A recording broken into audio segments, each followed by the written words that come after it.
The next task we're going to work on is adding a reset button.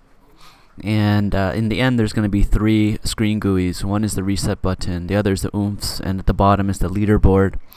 And so, yeah, now we need to add the reset button. If you remember, when we first start the game, the rules are going to show up, and then I'm going to press the start button. That's when the rules disappear, and the reset button and the oomphs appear. Right? So we're going to put them both in the same screen GUI. So right over here in the starter GUI, we're going to go to oomph GUI, and in the same frame, we're going to add the same. We're going to add a button. So we say insert object, and we say text button.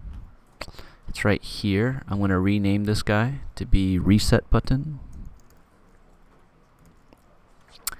And we need to set its properties. So the background color is going to be black. Oh, wait, actually I didn't make it black. I made mine a little bit yellow, or actually a lot bit yellow. And then I took my transparency, set it to 0.3, maybe not so yellow. There we go. And I set my anchor point to, I think I left that at 0, 0.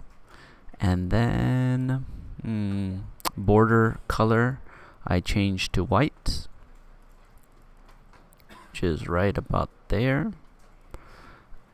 Border pixel size 10, the same as the oomphs. I'll scroll down, and my position needs to be based on my size here. So let me go ahead and make it the size that I need it to be. And so it's just going to say reset in there. So maybe I can go ahead and adjust the text so I can make it the right size. If we come down here to font, I'm going to do Gotham Black, my favorite. Scale the text. My text is going to say reset. And my text color is going to be white.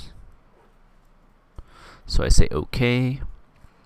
And now I'm going to make my button the right size. So I'm going to make it about that big. Okay, so now that I have the size correct, I'm going to go back and adjust my background color. It looks a little bit off. I want it darker, actually. There we go. So, and now we can get it in the right position.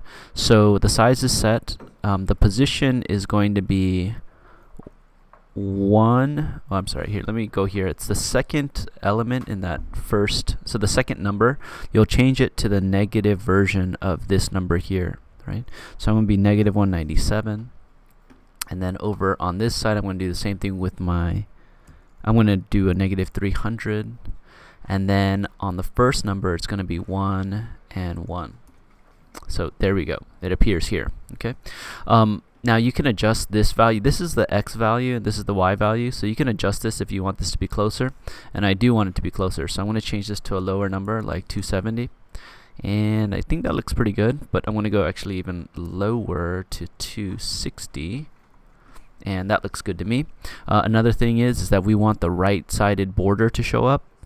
So we need to subtract that number from this number here. So I'm going to do 207. Whoa, 207, and that gives me that right-sided border. Okay, so now I have my reset button, and it is a button.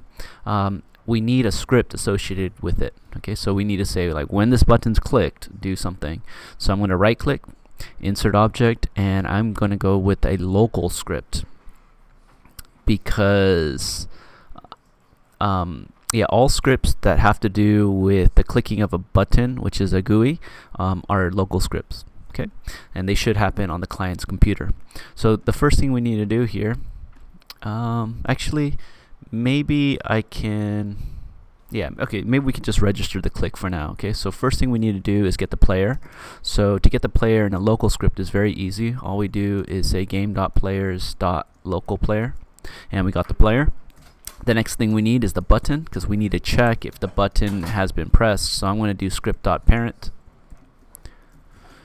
And I think that's about it for now. Okay, so we got the button. Now we need the click to detect on the button. So I'm going to say button.mouse button click 1. Okay, click 1 is the left mouse button. Click 2 is the right mouse button.